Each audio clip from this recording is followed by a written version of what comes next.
Hi, for today's moment of learning, I'm going to talk about what is the connection between Moses and Jesus. Or another way to talk about that is or how is Moses a forerunner for Jesus? Well, Moses is perhaps one of the most prominent characters of the entire Bible, certainly of the Old Testament, and he's referenced many, many times in the New Testament as well. And Jesus, of course, is the most prominent person in the New Testament.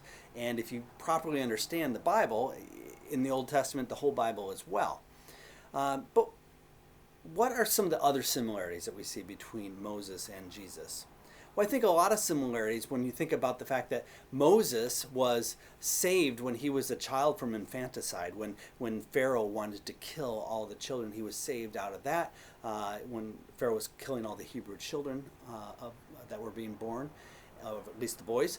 And then Jesus, of course, then had a similar sort of thing of saved from infanticide when King Herod, when he was born, King Herod, when Jesus was born, wanted to kill all the babies under 2 years or less to make sure that he would kill the foretold king.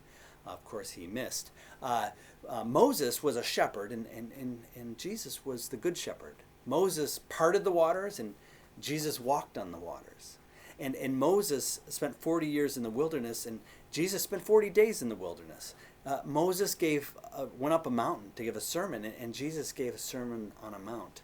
And Moses delivered the Old Testament, and Jesus brought forth the New Testament.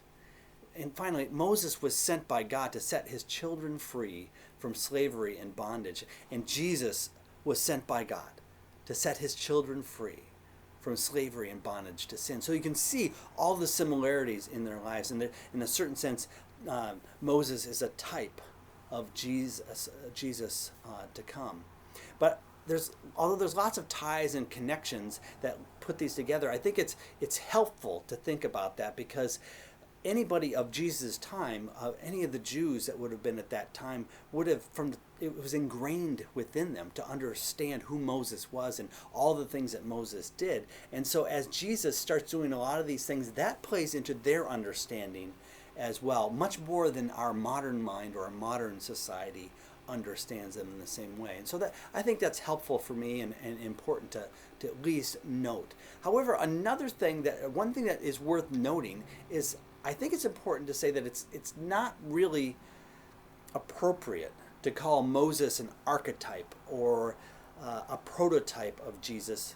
And why would I say that? I'd say because Jesus as a man, as flesh, Jesus was certainly preceded by Moses. Moses came before Jesus. But as the Christ, as part of the Godhead, Jesus, as part of the Christ, he was from the beginning. He wasn't created at that time. So he was, in a certain sense, before Moses ever was.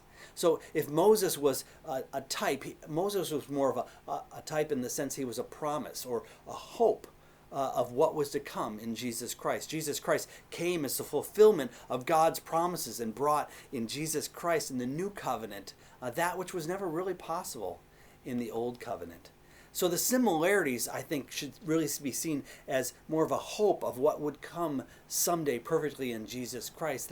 That Moses he works and he speaks and listens to God in the tabernacle, and Jesus is the tabernacle. He is the tabernacled Christ with us, God in flesh. And we see that throughout the Bible. Many things we see as types that God raises up many people, and Jesus is the fulfillment of God's promises through those types of men and women which God raised up through the years, as well as the promises that God spoke through the law and the prophets.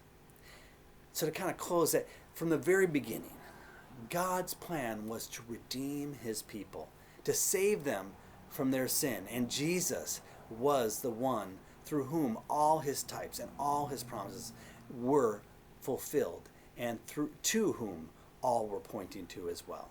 And that's our moment of learning for today.